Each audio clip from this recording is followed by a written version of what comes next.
Olá, o Conexão Poder está no ar. Nós recebemos hoje de forma virtual o professor Luiz Antônio Peixoto Vale, ele que também é jornalista, administrador, especialista em estratégia política, né? Além de prestar várias consultorias e ser um grande parceiro nosso aqui do Conexão Poder, principalmente quando o assunto é geopolítica, né?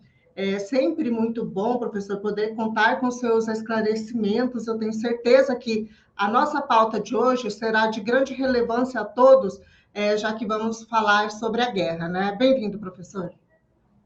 Obrigado, Márcia. É sempre uma alegria estar aqui com vocês. Cumprimento a você e cumprimento a todos que nos ouvem e veem. Uhum. A gente estava falando há pouco, né, professor, que nós vivemos, assistimos, o mundo assiste esse horror há algumas semanas, né? E parece que só agora a gente começa a despertar para as consequências que isso pode causar a todos, né? Além dessa guerra bélica, agora a gente vê que vive também uma guerra econômica, né? Começamos aí a viver uma guerra econômica, né? Quais são as consequências que podemos sofrer, professor?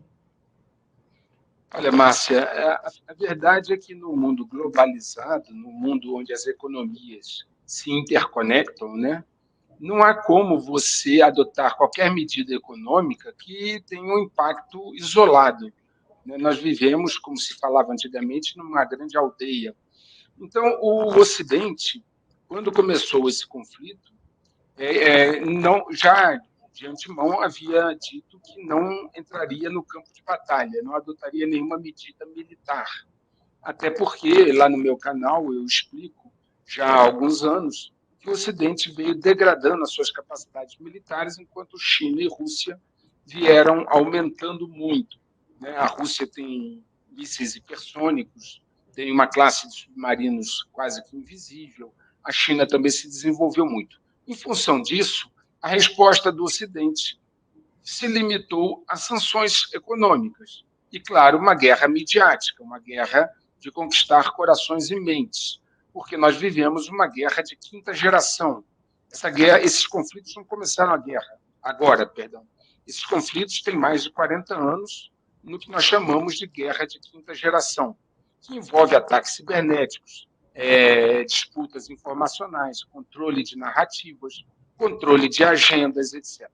E aí, então, nesse momento, o Ocidente, impossibilitado de ter uma reação militar, a OTAN já tinha dito que não poderia intervir militarmente, adotou o plano de sanções econômicas. Lembre-se que a União Soviética, em 91, ela se desintegrou porque foi vencida economicamente e não no campo militar. O Pacto de Varsóvia, na Europa, o Pacto de Varsóvia era muito mais forte que a OTAN, tinha 3 a 4 vezes mais tanques que a própria OTAN. Muito bem, o problema das sanções econômicas, Márcia, é que é aquele famoso ditado: pau que bate em Chico, bate em Francisco. Né? Vamos dar um exemplo aqui. Começaram a sancionar os bancos e empresas russas, né? Não o país como um todo, mas empresas e bancos, tentando evitar, claro, as empresas russas de petróleo e energia, porque a Europa ficaria sem energia. E o próprio Estados Unidos importa petróleo da Rússia, tendo agora o Biden anunciado que não vai importar mais. Agora, só um parêntese, Márcio, olha que coisa interessante, né? O Biden informa que não vai mais comprar o petróleo da Rússia, mas correu atrás da Venezuela no dia 5 de março, numa reunião pedindo lá para a Venezuela vender petróleo para os Estados Unidos. Então, amigos e inimigos em geopolítica não existem, existem interesses. E o que acontece com as sanções econômicas? À medida, por exemplo, que você tira entidades russas do sistema SWIFT, que é o sistema de liquidações financeiras internacional, você faz com que essas empresas não consigam mais comercializar liquidando suas operações no SWIFT. Ora, a China e a Rússia já desenvolveram sistemas alternativos muito parecidos, no objetivo final igual ao SWIFT, há mais de 5 anos. A Rússia desenvolveu o sistema dela em 2014 e a China em 2015. Se você agora quiser comprar ou vender para a Rússia, você terá que fazer a liquidação financeira pelo sistema deles. Ou seja, você vai forçar empresas e grupos antes que usavam o sistema SWIFT a entrar no sistema deles. Você vai acabar, como um efeito colateral, fortalecendo o sistema de pagamento russo e chinês. Outra coisa, a China, né, não é tola, ela está observando tudo isso. E a China vai se aproveitar deste momento para tornar a economia russa mais integrada à economia chinesa. Ou seja, nós estamos empurrando a Rússia para o colo da China. Para vocês terem uma ideia, né, a China, nos 2 primeiros meses do ano, tornou o comércio dela com a Rússia mais forte do que era. Okay? Para você, Pequim é o maior importador mundial de alimentos e energia. Coisas que a Rússia tem para vender de sobra, alimentos e energia. E Pequim é o maior comprador do mundo. Para falar em números, as exportações da China para a Rússia nos 2 primeiros meses do ano, em comparação com o ano anterior, cresceram 41,5%, superando o crescimento com outros países. E as importações chinesas da Rússia aumentaram em 35,8%. Ou seja, a Rússia não vai ficar isolada. A China e vários outros países que têm interesse, inclusive a Alemanha, já avisou que vai continuar comprando a energia russa, porque ela não tem como se desfazer. Né? O Macron disse hoje que a Europa não existe sem a Rússia. Quer dizer, essa coisa não acontece assim. O que se está se fazendo é aproximar mais ainda a Rússia da China com essas sanções. Né? Uma ameaça maior ainda, o senhor coloca assim, nós ficamos sobre uma ameaça bem maior. Bem maior, Márcia, porque todas as simulações de guerra feitas pela Rand Corporation, que é uma organização americana que lida com isso, mostram que se China e Rússia lutarem juntas, o Ocidente perde. O Biden está fazendo o inverso do que o Trump fez. O Trump tentou atrair a Rússia para o Ocidente, para deixar a China isolada. O Biden está fazendo o inverso. E o que está acontecendo com isso? Agora, no dia 7 de março, o ministro das Relações Exteriores da China, Wang Yi, disse que a Rússia é o parceiro estratégico mais importante de Pequim e que os laços entre eles, dos 2 países, é uma das relações bilaterais mais cruciais do mundo. E ainda acrescentou, não importa quão perigoso seja o cenário internacional, a China e a Rússia manterão um foco estratégico e promoverão o desenvolvimento de nossa parceria e coordenação estratégica abrangentes de uma nova era. Então, veja, nós, na verdade, estamos fortalecendo a China. E a China e a Rússia têm, digamos assim, em muitos aspectos, economias complementares. Enquanto a Rússia produz armamento bélico, energia e alimentos, a Rússia é o maior importador do mundo de energia e alimento. E, na questão bélica, ela sempre comprou armas da Rússia. E, por outro lado, a China pode vender para a Rússia produtos de consumo, como já vende para o Ocidente. Não vai faltar nada na Rússia. Né? É engraçado, o McDonald's está saindo da Rússia. Pô, que diferença isso faz? Né? Fala-se algumas coisas complicadas. Eu vou dar um outro exemplo. O Visa e o Mastercard disseram que não vão mais operar na Rússia. O Visa e o Mastercard. E os bancos russos já avisaram que agora vão passar a operar com um cartão de bandeira chinesa chamado UnionPay. Eu vi. O UnionPay de bandeira chinesa ele é aceito em vários países da Europa e da Ásia, incluindo Suíça, Grécia, Itália, Espanha, Tailândia. Então, novamente, uma sanção que só vai empurrar eles para uma aproximação maior estratégica com a Rússia, com a China, o que não vai ser bom para o Ocidente, obviamente. E toda essa situação, o senhor avalia que coloca em risco a questão da política liberal, da democracia, mundialmente? Sem dúvida, Márcia. Sem dúvida. Imagina, o projeto chinês, todos conhecemos, o Partido Comunista Chinês, é controlador ao extremo, a ponto de exigir da população e lembrá-la sempre que a fidelidade dela é ao Partido Comunista Chinês e não à nação. A primeira fidelidade que o cidadão chinês tem que ter é ao Partido Comunista Chinês. Lá, o número de câmaras de vigilância, as questões de controle são enormes. A Rússia, apesar de não ser comunista, né, o Partido Comunista Russo não ganhou nenhuma eleição desde 2000, ficou sempre em segundo lugar. O Putin pertence a um outro partido chamado Rússia Unida, se eu não me engano. Lá há empresas privadas, bancos funcionando, enfim. É um modelo diferente e tem eleições para presidente. Alguns poderão dizer, mas a eleição pode ser manipulada, os inimigos podem ser apagados. A eleição manipulada a gente tem aqui no Ocidente à vontade, né? Para contar.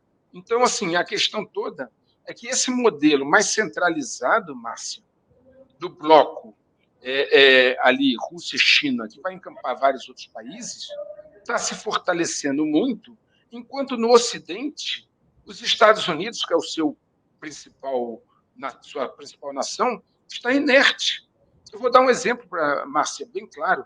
A América Latina está sendo tomada pelos chineses. Eles estão comprando tudo na América Latina. Aliás, de viés liberal na América Latina, só tem Brasil, Colômbia, Paraguai e olhe lá. E mesmo com a China entrando no quintal dos Estados Unidos, comprando tudo, os Estados Unidos nada faz. Então, essa inércia da Europa, essa inércia dos Estados Unidos, principalmente nesse momento, o que adianta eles dizerem que vão fazer sanções econômicas que o efeito é quase nenhum? Qual é a diferença eles dizerem que vão mandar armas para um exército ucraniano que já está praticamente esgotado? Essa guerra não dura até o final do mês, não tem como, tá certo? Os russos estão minimizando as suas baixas, adotando uma estratégia de esgotamento. Bombardear, cercar, bombardear, cercar. É claro que a Ucrânia não tem condições de resistir, não é? Tanto que o Washington Post já avisou que, de acordo com uma fonte americana, eles já estão organizando o governo ucraniano no exílio, o governo Zelensky no exílio, que vai ser na Polônia. Aliás, algumas fontes dizem, inclusive, que o Zelensky já está na Polônia. Essas filmagens que ele faz em estúdio estão todas na Polônia. Então, que tipo de ajuda foi essa? O cara acreditou na promessa do Ocidente. Se você voltar lá atrás, o Biden cansou de incentivar ele. Sim. E na hora do vamos ver, ele ficou sem nada. E, professor, assim, o senhor disse, na sua avaliação, essa guerra não vai se prolongar? É isso? O senhor acha que terá um desfecho próximo? Como que o senhor avalia, acredita? Do ponto de vista militar, Márcia, não existe nenhuma chance do exército ucraniano lutar contra o segundo maior exército do mundo, que é a Rússia. Isso a guerra dele, né? Aí tem a guerra econômica também, né? Também não vai, como eu falei, porque a China vai dar todo apoio à Rússia, está dando. Né? E são economias complementares, como eu mostrei. Tá certo? Nem a Europa vai abrir mão de comprar gás russo, porque não tem como. 60% do aquecimento alemão vem da Rússia. Pois então, assim, existe. Sim. Eu digo, agora, mais recentemente, o governo russo colocou essa ameaça de cortar o abastecimento de gás à Europa e que é dependente desse abastecimento, e aí fica toda a produção da indústria europeia dependente disso, né, fica vítima, então paralisa-se a produção, paralisa-se muita coisa ali, prejudica a todo mundo, né, porque nós também importamos muitas coisas da Europa, né. E aí você entra em outro ponto, Márcia. Só para fechar a questão militar, então os russos são o segundo maior exército do mundo. Agora, uma coisa é invadir, outra coisa é manter a ocupação. Nós vimos que os Estados Unidos ficou 20 anos no Afeganistão e depois saiu daquela forma vergonhosa que saiu. Tá certo? A União Soviética ficou 10 anos no Afeganistão e depois teve que sair também. Uma coisa é você invadir, outra é ocupar. Eles encerram esse conflito provavelmente esse mês, né? Colocam lá um outro governo, acabam de destruir todas as armas ucranianas e saem. Eles não querem viver um Vietnã, eles não querem viver um outro Afeganistão. Eles vão sair e deixar lá.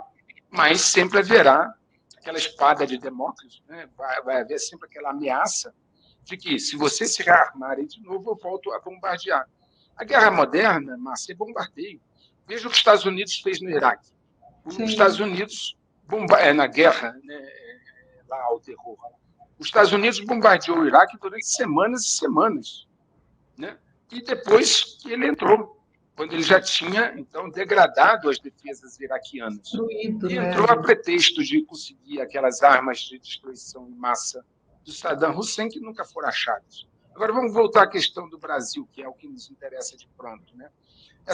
Esse conflito deve acabar até o final do mês, provavelmente, com eles saindo e deixando lá um governo pró-Rússia, provavelmente, algo do gênero.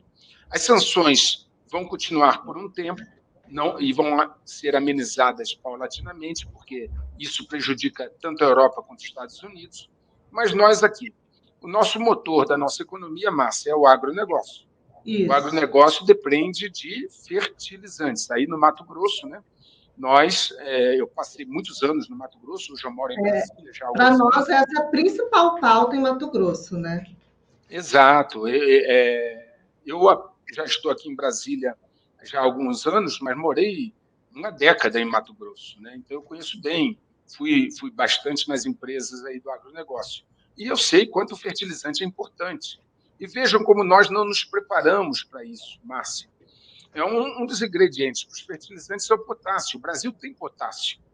Só que a Potássio do Brasil, que é uma empresa que encontrou jazidas de potássio, nunca pôde explorar por problemas ecológicos, de jazidas estarem perto de terras indígenas, etc. O resultado é que o Brasil não... né? Exatamente. O resultado é que o Brasil não explorou potássio. Apesar que o potássio do Brasil não é do Brasil, é canadense. Aliás, quase tudo que está sendo pesquisado no Brasil em termos de minério não é de brasileiro, é canadense. Né? Como assim? Aí, explica um pouco os brasileiros... Hoje no Brasil nós temos a bandeira e o hino. O resto, na parte de economia, é chinês, canadense, etc. Infelizmente. Mas o agronegócio é um dos lados da economia nitidamente nacional.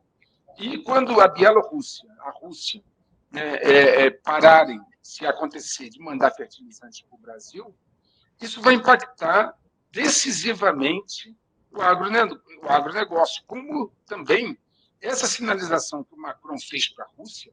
O Macron tem se reunido sempre com Putin, porque a França depende dos fertilizantes russos também, além de outras questões. Okay? Ele chegou a declarar, como eu falei, o Macron, que a Europa não poderá existir pacificamente sem a Rússia, que a Rússia faz parte da Europa. Então, quando o presidente brasileiro visitou o presidente russo, né, aqui em Brasília houve algumas conversas, eu me posicionei no sentido de que houvesse pragmatismo na visita. Ou seja, deixa questões ideológicas, questões de outro cunho de lado, e vamos ver os interesses do Brasil. Eu acabei de mostrar para vocês que os Estados Unidos foi lá pedir ao presidente venezuelano, Maduro, para vender petróleo para os Estados Unidos, suspender as sanções. Foi lá pedir. Tá certo? Então, nessas horas, prevalecem os interesses e não conveniências de amigos e inimigos. Eu vou dar mais um exemplo. Aprovou esse posicionamento do presidente de ir lá conversar e justamente ele pediu também, né, que fosse mantida essa relação de essa parceria de exportação de fertilizantes e tal, né? Por isso é importante o pragmatismo. Tá? Deng Xiaoping, que sucedeu a Mao Tse-tung em 78, 79, ele, para modernizar a China, ele foi lá pedir ajuda aos Estados Unidos e ao Japão, seus dois maiores inimigos. Não tinha nada de ideologia, inclusive ele proibia a discussão ideológica sobre temas pragmáticos. Entendeu? Então, o Brasil, nós latinos, temos que aprender a ver interesses e não amigos e inimigos. Temos que ser como os Estados Unidos é. Nós temos interesses, nós precisamos pragmatismo, nós precisamos fertilizantes para o nosso agronegócio. E, nesse sentido, nós temos que atuar nesse sentido. Bom, a gente viu aí que a própria ministra Tereza Cristina colocou que essa importação está suspensa justamente por essa questão da guerra, né? o trânsito aí desse fertilizante fica impossível nesse momento. O Brasil tem fertilizantes aí, tem um estoque para esta safra, não tem para a próxima. Ela fala em questão de segurança nacional e a gente vê uma mobilização dos políticos, da classe política aí, relacionada à liberação, uma discussão aí da liberação da exploração de potássio em jazidas, né, que estão aí na Amazônia. Você acha que esse é o momento de se entrar nessa pauta e para que a gente possa ser autossuficiente em fertilizantes e aí não ter esse risco de crise alimentar? Sim, esse é o momento de entrar nessa pauta, mas de forma madura, de forma realista. Nós não vamos conseguir desenvolver os 3 produtos que compõem os fertilizantes da noite para o dia. Não, Isso não. teria que ter começado bem antes, não é verdade? É como você disse, Márcia, nós temos para essa safra agora, né? E para outra. Né? Você não cria empresas, cria maquinário e faz o beneficiamento do seu minério tão rápido a ponto de ser autossuficiente de uma maneira como essa. Lembre-se que eu falei do sistema SWIFT? Em algum momento, o Brasil vai precisar sentar com as empresas russas, né, dessa área e dizer assim, olha, eu vou entrar no seu sistema de pagamento, eu não vou te pagar pelo sistema SWIFT, eu vou pagar pelo seu sistema de pagamento. Porque se ele não fizer isso, ele não tem como pagar os russos. E aí, aquela questão que eu falei lá atrás.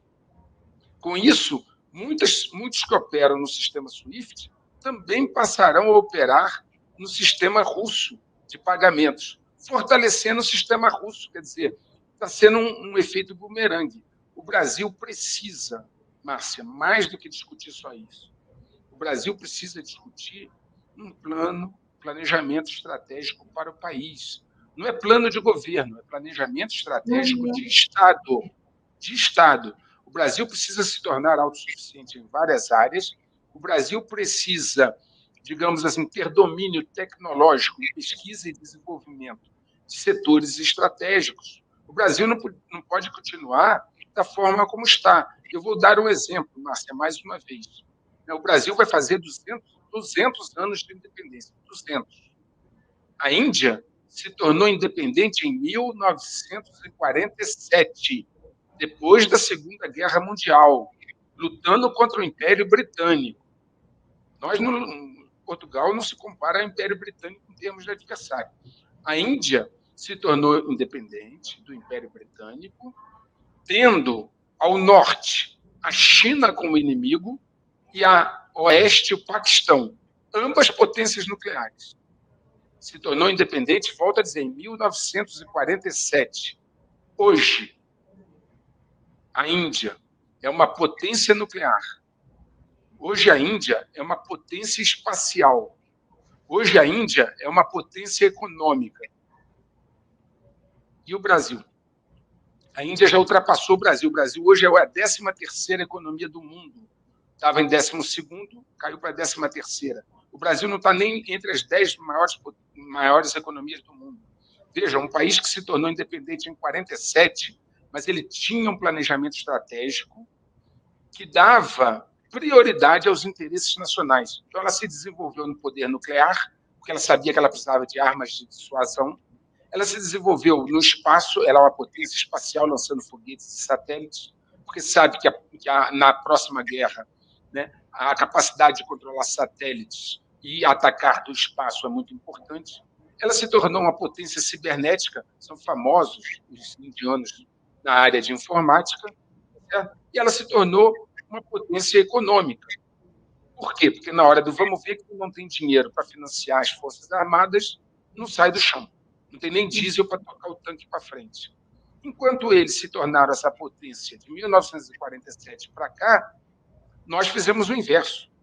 Nós saímos do grupo das 10 maiores potências, nós não temos armas nucleares, nós não conseguimos levar à frente o nosso programa espacial, a base de Alcântara acabou até sendo alugada aí, né, para americanos, etc. Nós não temos veículo lançador de satélites, botamos microsatélites no espaço também, pegando carona em outros foguetes. Por que isso? Porque resultados tão díspares. Se o Brasil, na década de 70, era praticamente uma potência. Falta de planejamento estratégico, falta de pragmatismo e excesso de paixonites e ideologia. Certo. O que a gente precisa, o que os nossos representantes, nossos governantes precisam mirar aí nesse momento? Olha, Márcia, eu pergunto a você, né, se tem dois grandes jogadores, né, e se você está sempre alinhado a um só, como é que você vai negociar com o outro? Veja, você nem se posicionar para ser um mediador, você consegue se você se alinhar sempre automaticamente a um deles. Quando, ao contrário, o que a Índia fez? Voltando ao exemplo da Índia. A Índia ficava dentro do bloco dos não alinhados, certo? Uhum. E ela comprava de quem oferecia melhor. Então, ela comprou aviões e caças e tal americanos, mas também comprou russo. Ela comprou equipamentos militares, mas também comprou a bateria antiaérea S-400 russa, que é a melhor bateria antiaérea do mundo. Então, o que ela fez? Ela ficou entre os dois, sem alinhamentos automáticos, extraindo o melhor dos dois, sempre negociando. Olha, ele está me oferecendo isso, o que você pode oferecer melhor? Olha, agora é ele que está me oferecendo melhor, o que você pode fazer? Quem alinha automaticamente não tem nada para negociar. Então, essa política de alinhamento automático do Brasil tem que ser repensada. A política, a nossa capacidade de fazer um planejamento estratégico de Estado que esteja acima das disputas dos poderes, dos órgãos, dos partidos, é essencial. Porque partido político, né, é circunstancial. Ele passa pelo governo, mas o Estado permanece. Nós precisamos entender que o Estado é permanente, mas que políticos são transitórios, eles vêm, vão, morrem um dia, seja quem for. Então, o problema maior, Márcia, é colocarmos os interesses coletivos nacionais à frente dos interesses individuais, né? E pararmos com essas briguinhas entre essas pessoas que eu não preciso citar, vocês conhecem. É um país disfuncional. É um país onde o poder judiciário quer mandar nos outros poderes, e aí vem briga, aí o poder legislativo fica no meio vendendo para os dois quem oferece mais. Ou seja, uma promiscuidade, uma corrupção, uma falta de patriotismo colossal. Enquanto o Brasil não tiver um projeto de união nacional, planejamento estratégico de Estado, que una a todos em torno de uma pauta comum, básica, mínima, o Brasil vai continuar dividido, portanto, enfraquecido, disfuncional e incapaz de atingir os níveis de potência que sempre aspirou. Se você olhar nos últimos 40 anos, nós estamos, infelizmente, perdendo protagonismo. Perdemos, a nossa indústria bélica já foi a sexta maior do mundo, hoje é insignificante. Como já disse, não deixamos de estar entre as 10 maiores economias. Certo? Nós não temos poder nuclear, nós não temos poder espacial. Nos últimos 40 anos, o Brasil perdeu protagonismo a ponto de um diplomata israelense nos chamar ao Brasil de anão diplomático. O brasileiro tem que deixar de paixonites, tem que deixar de situações ideológicas, botar o pé no chão, pensar de forma pragmática e estratégica. Do contrário, nós vamos continuar nessa linha descendente que estamos. Sim, quais são as situações ideológicas que o senhor critica sobre isso?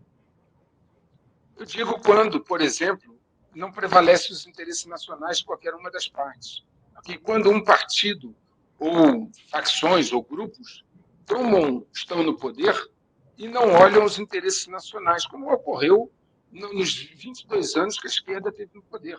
Nós tivemos 8 anos de FHC, que era de esquerda, na verdade, e o ideólogo da esquerda, a pessoa mais inteligente na esquerda é o FHC, é o cara, né, que sempre pensou a esquerda, né? Tem o Pacto de Princeton, ele é o presidente lá do Diálogo Interamericano, que foi um dos que sabotou o Brasil. No meu canal, Márcia, eu conto os 3 momentos em que o Brasil foi sabotado, 3 momentos em que o Brasil decolava e foi sabotado.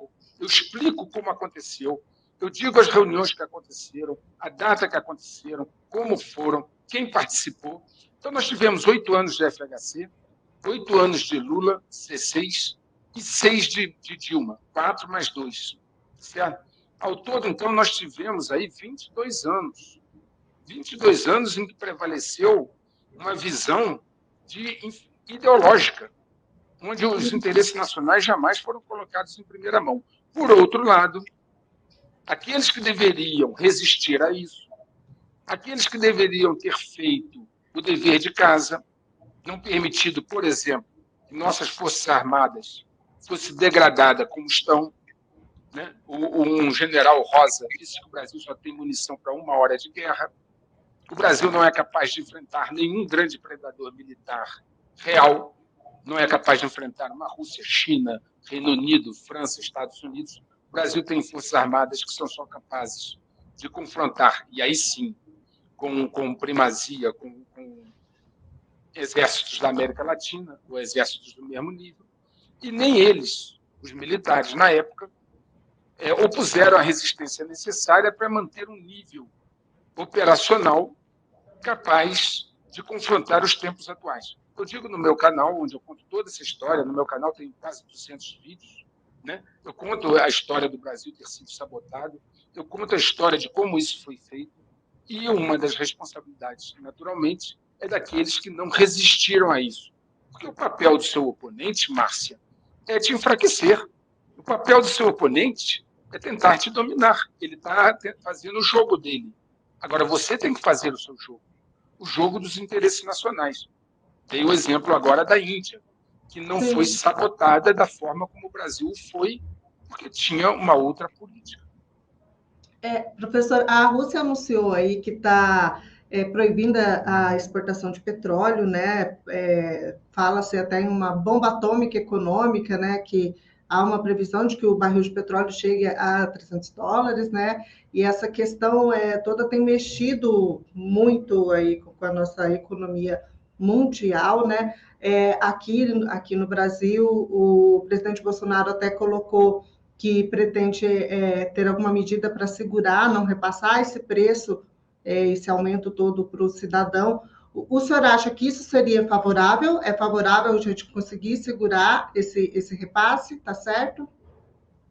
Teremos dificuldade, né, Márcia? Porque o Brasil produz um petróleo pesado que ele não refina. Então, ele tem que vender, exportar esse petróleo e comprar outro petróleo. Então, ele está sujeito às cotações do petróleo. Né? Um dos grandes interessados nessa guerra foi a indústria petrolífera dos Estados Unidos. No meu canal, eu avisei várias vezes que a indústria petrolífera dos Estados Unidos não podia aceitar a Rússia entregando gás na Alemanha, através de um gasoduto chamado Nord Stream 2, Nord Stream 2, entregando lá barato. A indústria de xisto, a indústria de gás americana, queria vender gás de xisto para a Europa. O dólar, para vocês terem uma ideia, o barril de petróleo em 2020 chegou a $28, Márcia. $28 o barril. E o que aconteceu, Márcia? A indústria de xisto quase quebrou. Em 2021 veio o Biden, patrocinado por quem? E aí a guerra foi altamente conveniente, porque a guerra está salvando a indústria americana petrolífera. E é claro que eles têm interesse em continuar subindo. Por quê? Porque eles precisam recuperar os prejuízos do passado. Sempre que você quer entender um evento, Márcia, você tem que procurar a quem ele beneficia. Sim. Quem se beneficiou do conflito? Ora, se nós falarmos dos Estados Unidos, o Biden estava com a popularidade dele lá embaixo.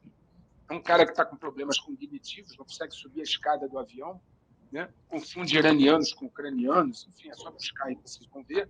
Ele estava com a popularidade no chão, porque os Estados Unidos está atolado em dívida, o governo americano ultrapassou $30 trilhões de dívida, a maior inflação dos últimos 40 anos, né? A situação econômica americana está muito ruim e a popularidade dele estava no chão, né? A quebra dos valores americanos foi muito forte por causa daquela guerra de quinta geração que eu falei, a ponto de, na Califórnia, roubar produtos até $900 ou 950 não é crime. Então, hoje, você ter loja na Califórnia, se o cara rouba algo até $900, você não pode prendê-lo. Basta entrar na internet e pesquisar, vocês vão ver isso. Então, os valores americanos estão sendo quebrados. E a economia americana estava indo muito mal, tanto que a popularidade do Biden estava no chão. Não foi à toa que o Biden ficou batendo nessa tecla de guerra, guerra, guerra, guerra, guerra. Porque todo governo que está em crise busca uma guerra externa para desviar o foco. Vou dar um exemplo aqui bem próximo, Guerra das Malvinas, o Falkland. Né? Quando o governo argentino estava impopular, ele criou uma guerra lá nas Malvinas. Quando Bush estava impopular, ele criou uma guerra no Iraque. Isso é mais velho que a Sé de Braga. Então, esse conflito atual, ele atende os interesses do Biden, né, que estava com a popularidade muito baixa, e da indústria de gás, de xisto americana, que estava quebrada em 2020. Quebrada, porque o dólar estava 28 o barril. Okay? E aí, o que agora você tem? A recuperação da indústria petrolífera e a recuperação da indústria bélica americana. Porque a Alemanha anunciando pacotes de se armar novamente, o Japão e a Europa, adivinha de quem eles vão comprar? Vão comprar da indústria bélica americana. Isso é natural, isso é do jogo, tá certo? Isso é mais velho que Roma. Né? Criaram uma guerra para vender armas, para vender petróleo. Né? Agora, os europeus, se os russos cortarem o petróleo, como você colocou, os europeus vão ter que comprar gás lá dos americanos, em navios, gás de xisto, por várias vezes mais caro do que o russo. No meu canal, eu mostrava como o Nord Stream 2 não ia entrar em operação, porque os americanos não iam deixar. Seria muito ruim, seria praticamente quebrar a indústria americana, né, que já vinha mal, a indústria petrolífera. Então, dificilmente, voltando à sua pergunta agora, Márcia, o Brasil vai conseguir se safar de forma, digamos assim, adequada, satisfatória, do impacto desse barril de petróleo subindo. A Rússia é um dos maiores produtores do mundo, faz parte da OPEP. Né? Ela, eu acho que é um dos maiores exportadores também do mundo. Né? Produtora e exportadora. Claro que o preço vai subir. A China vai passar a comprar mais petróleo dela, e ela, vendendo para a China, vai vender para o Ocidente para quê? Uhum. Agora, professor, uma coisa muito preocupante que o senhor colocou aí, eu acho que o senhor poderia explicar um pouco mais para quem está assistindo, essa questão que o senhor falou, olha, as nossas jazidas não são nossas, são canadenses. Né? As jazidas, do ponto de vista constitucional, tudo que está abaixo do solo pertence ao Estado brasileiro. Todavia, as empresas que exploram não são brasileiras. A Potássio do Brasil pertence a um banco canadense. Se você for olhar também as empresas que exploram ouro aí em Mato Grosso, vocês vão ver que elas são canadenses. Né? Infelizmente, o Brasil passou por um processo, Márcia, de desindustrialização. A indústria de transformação brasileira responde hoje por 1,4%, 1,5% do PIB, que é o mesmo nível de 1941. Nós voltamos a 1941, na década de 40, na indústria de transformação, e além do país ter sido desindustrializado, ele foi desnacionalizado. Não é segredo para ninguém que hoje o setor elétrico privado pertence praticamente todo ele à China. Ninguém tem dúvida que a China está comprando portos, ferrovias, comprando tudo que ela vê. Ninguém tem dúvida que na implantação das telecomunicações, os chineses, né, vão investir pesado. Okay? Então, no caso dos minerais, o potássio, essa reserva que foi encontrada, o direito de lavra, de exploração, pertence a uma empresa chamada Potássio do Brasil, que pertence a um banco canadense. Nós precisamos, dentro daquele conceito que eu falei, Márcia, de patriotas, de pensar o país na frente dos interesses individuais, nós vamos precisar, no futuro, de repatriar, né, empresas em áreas estratégicas. Não é manter sob o controle do Estado, não, que ele é um péssimo administrador. Okay? mas manter sob controle nacional, onde o Estado possa exercer alguma influência. Por exemplo, quando nós privatizamos a Embratel, poxa, era a única empresa que a gente tinha de telecomunicações. Toda a nossa comunicação estava na mão da Embratel e entregaram para os mexicanos. Nada contra mexicanos, eu estou falando, entregaram para estrangeiros. Então, assim, o país não tem uma política, Márcia, de retenção, de controle de áreas estratégicas. Vai lá nos Estados Unidos e tenta comprar uma empresa do complexo industrial militar que tenha contratos com o Pentágono. Não compra. Tenta comprar uma empresa lá nos Estados Unidos que desenvolva tecnologia para a Marinha, para a aeronáutica. Você não compra. Eles não deixam. E aqui não. Aqui vai-se os anéis, vão-se os dedos, vão-se a mão, e todos ficam dormindo em berço esplêndido. Pelo que o senhor está colocando, mesmo a gente conseguindo mudar a legislação com relação à exploração de minerais e levar-se um tempo até começar a ser feita essa exploração, ainda assim nós teremos algumas dificuldades em ser autossuficiente, é isso? Sim, pelo tempo, né, Márcia? Porque você leva um tempo para dimensionar essas jazidas, colocar maquinário, extrair, beneficiar e aí colocar em capacidade de consumo, né? Então, isso leva um tempo, que naturalmente não será tão rápido quanto esse impacto, esse verdadeiro tsunami que está chegando aí. Veja bem, Márcia, há muito tempo que o Brasil não é capaz, o seu governo, e aí não estou me referindo ao governo atual, a qualquer governo, certo? De qualquer época, o Brasil não é capaz de se autodeterminar. Eu vou dar um exemplo bem sensível. Nos últimos 2 anos, nós passamos aí por esse problema de saúde, né, onde o governo foi contrário às medidas que estavam sendo adotadas. O governo brasileiro não queria fazer. E enfiaram por goela abaixo, porque a agenda internacional prepondera sobre a agenda nacional. Então, o Brasil é um país muito vulnerável a questões que vêm de fora. Ele não tem capacidade de autodeterminação, porque não tem poder econômico e não tem poder militar. Então, virá, e já está vindo, novos catalisadores. Esses catalisadores criam pré-condições para o checkmate global, como eu explico lá no meu canal. Esses catalisadores estão sendo colocados paulatinamente em série. Okay?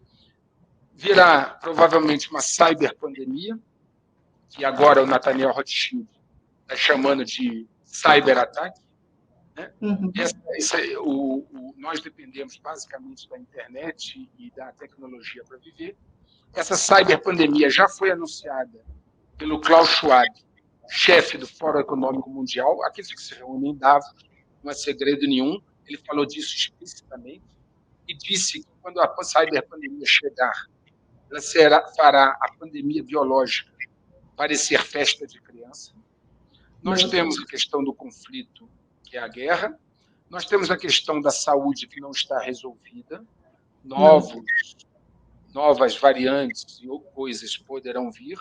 Então, assim, o Brasil está muito vulnerável e incapaz de conter essas agendas. Vocês viram o que aconteceu nos últimos 2 anos, né? Onde nós passamos por situações... Aqui em Brasília, Márcia, teve toque de recolher às 22 horas, coisa que não aconteceu... Aí também? Teve, mas não foi tão respeitado assim, mas teve. Coisa que não aconteceu nem em ditaduras acontece isso, geralmente, toque de recolher. Isso acontece em decretação de estado de sítio. Né? Nós tivemos toque de recolher, você ficando andando aí com um objeto que não serve para nada.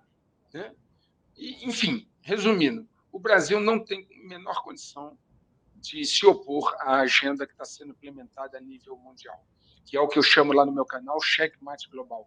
Lá eu explico todo o funcionamento disso, como se criam catalisadores, como esses catalisadores criam pré-condições e como essas pré-condições criam, então, a situação final que eles querem chegar.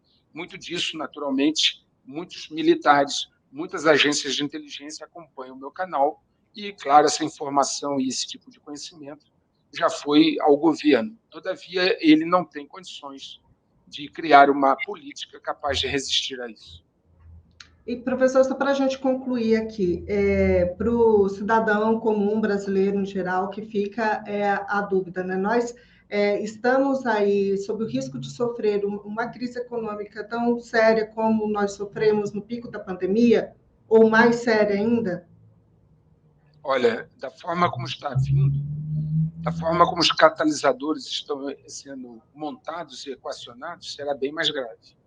Porque eu não falo, não se deixem, eu sempre falo para aqueles que me seguem lá no meu canal, como esse canal tem 1 ano e pouco, e infelizmente nós estamos já chegando a 100 mil pessoas inscritas, que seguem os meus vídeos, etc. Eu digo para eles o seguinte, Márcio, não se deixe contaminar pelo medo. Não se deixe contaminar por essa coisa midiática que se cria, tá certo? Que leva todos a ficar desestabilizados, psicologicamente e emocionalmente. Okay? Você que precisa entender o jogo, você precisa entender como ele funciona, como é que funciona, qual é o modus operandi de cada jogador, para que você não seja surpreendido. Okay? Eu digo lá, só se desilude quem se ilude. Só se desilude quem se ilude.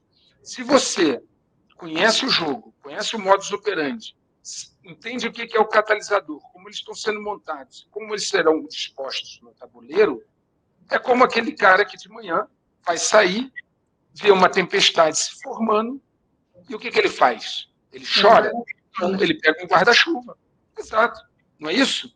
Então, não há motivo para desespero, desde que você consiga se antecipar aos acontecimentos e consiga fazer medidas, que eu chamo medidas acautelatórias. Assim como alguém que vê uma tempestade que está vindo, pega um guarda-chuva, se ele ia por um caminho, talvez ele resolve ir por outro, talvez se ele fosse de metrô, resolve ir de carro. Da mesma maneira, você que vê o jogo, checkmate global, que entende os catalisadores, que sabe como eles serão colocados, você vai se preparar para eles. Sem caos, sem confusão, sem medo, sem ansiedade.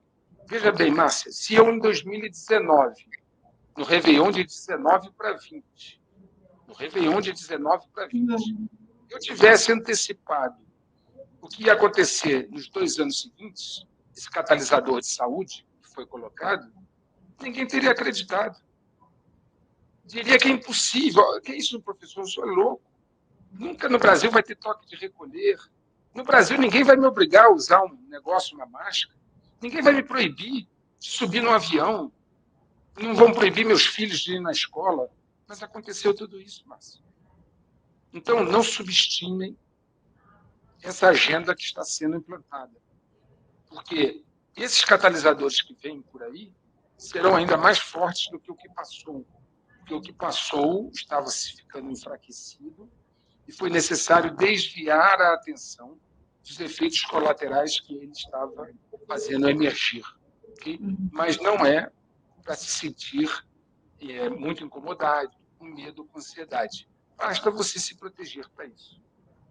Só para a gente concluir, então, mesmo com essa expectativa, né, de que ocorra e que haja esse cessar-fogo, digamos, em questão de um mês aí, ainda assim nós temos essa previsão de sofrer uma grave crise econômica aí, com aumento de preços e tudo mais. É isso, professor? Sim, Márcia.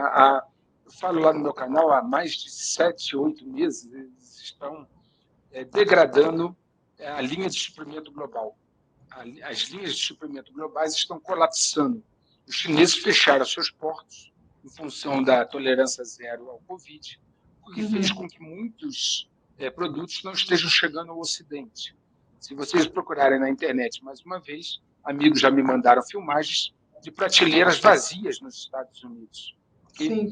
O Ocidente hoje não é autossuficiente em produtos de consumo. Depende da China.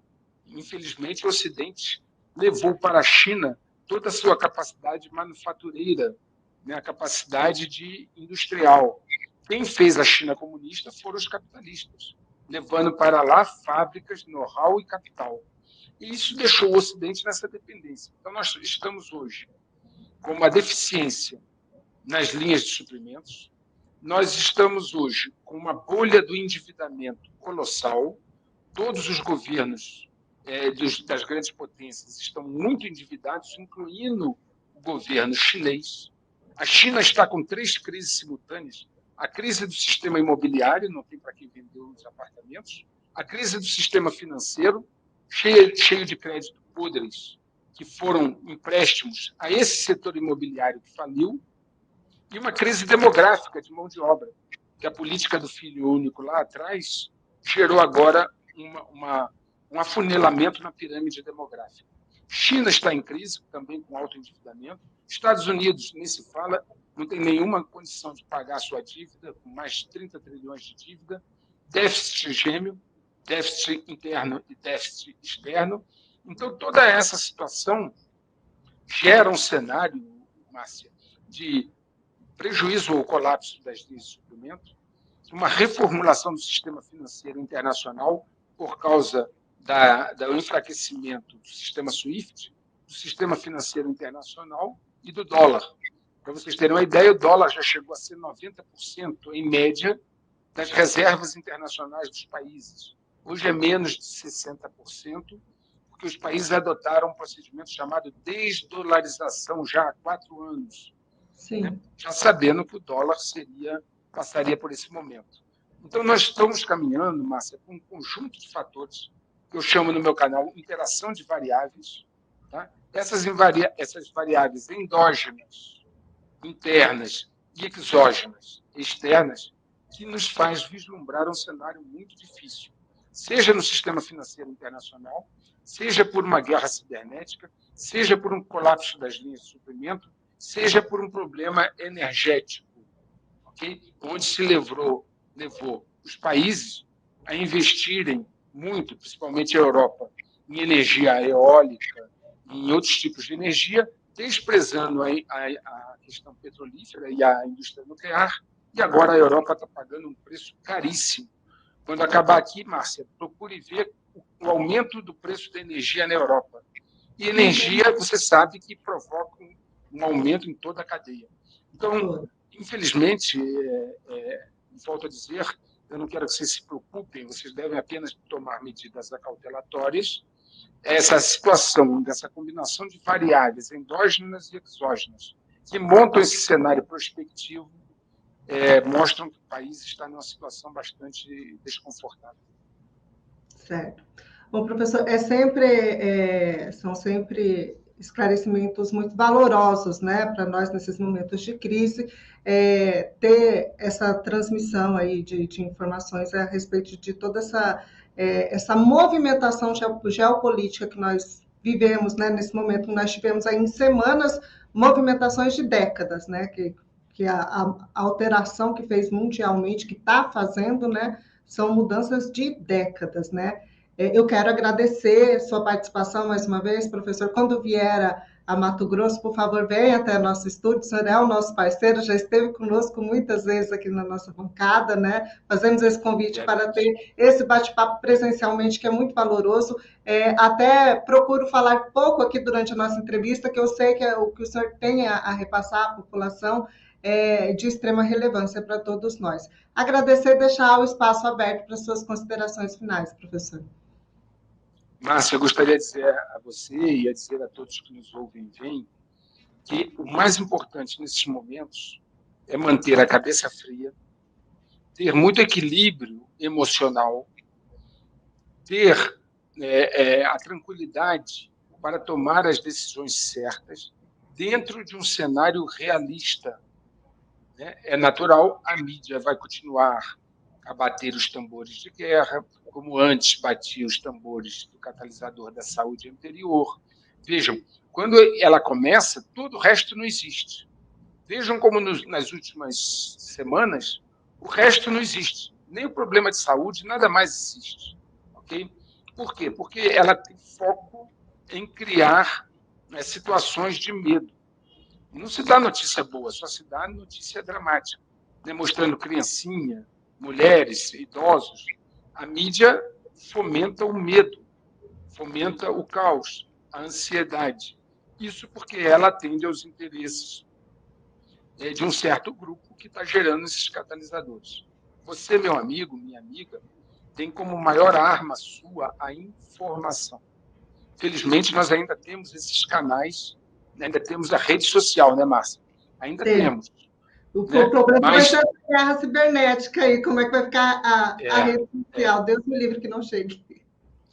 Ele, inclusive, explica como vai fazer o Klaus Schwab do Fórum Econômico Mundial. Eles vão usar a backdoor, a porta 137 dos apps mais instalados no mundo, para entrar com vírus, um ransomware por esse. Ele explica tudo, eles não fazem segredo. O mais interessante, Márcia, é que eles estão tão tranquilos em relação à alienação das pessoas, eles estão tão tranquilos em relação à incapacidade das pessoas de olhar as coisas de uma maneira mais profunda, que eles publicam isso. Essas coisas que eu estou dizendo estão no site do Fórum Econômico Mundial. O Klaus Schwab... Uma grande pauta para a gente abordar mais profundamente, professor. O Klaus Schwab, Márcia, ele publicou um livro.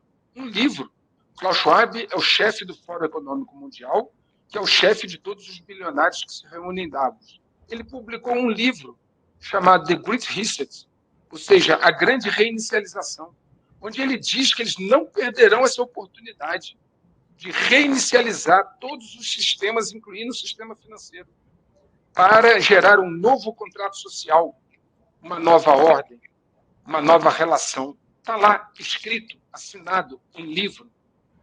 Mas nós vivemos um momento, infelizmente, Márcia, que essa alienação de massa feita pela mídia, que move as emoções, faz com que as pessoas, às vezes, não consigam enxergar isso.